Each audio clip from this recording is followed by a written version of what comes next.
Donc plus vous courez, plus votre dos est en bonne santé. C'est pas mauvais pour les articulations? C'est pas mauvais pour les articulations, ça tasse pas le dos, ça use pas les genoux. Alors non, on va répondre à ces deux aspects-là, parce qu'il y a encore beaucoup de notions là-dessus qui sont fausses, qu'on entend beaucoup. Déjà, sur le fait que ça tasse le dos. Si on prend les disques intervertébraux, donc les disques intervertébraux, c'est les amortisseurs entre nos vertèbres. Les amortisseurs, ils sont surtout composés d'eau.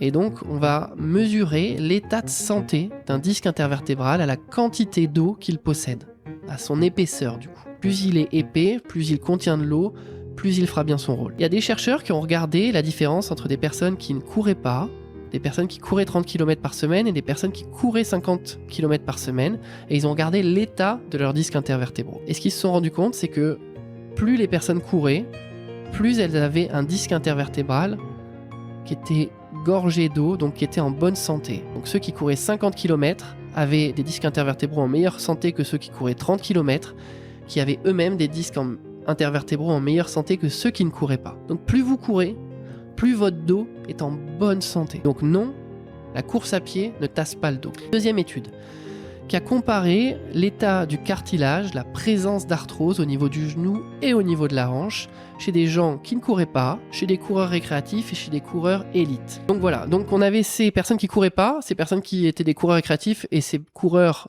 élites, professionnels, et ils ont regardé l'état de leur cartilage. Et ce qu'on se rend compte, ce que les chercheurs ont mis en évidence, c'est que ceux qui avaient le plus d'arthrose, c'était ces coureurs d'élite. À peu près 13% d'arthrose on retrouvait chez ces coureurs élites. Derrière, mais pas très loin derrière, on retrouvait les sédentaires, les gens qui ne couraient pas. Donc les gens qui ne courent pas ont à peu près autant de risques d'avoir de l'arthrose que les coureurs professionnels.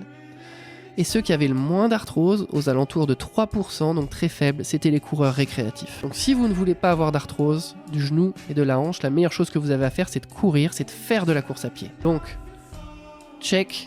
La course à pied n'use pas les genoux, n'use pas les hanches. Ça, c'est une notion que plein de gens n'arrivent pas à avoir en tête. C'est l'adaptation du corps. Le corps, il faut bien avoir en tête que ce n'est pas une machine. Le corps, c'est un modèle biologique. Je le détaille là parce que ça explique pourquoi la course à pied n'est pas mauvaise pour le corps. Donc, le corps, c'est un modèle qui est biologique, à opposer avec une voiture qui serait par exemple un modèle mécanique. Votre voiture, plus vous allez faire de kilomètres, plus elle va s'user. Votre corps, c'est absolument l'inverse. Plus vous allez le solliciter, plus il va se renforcer.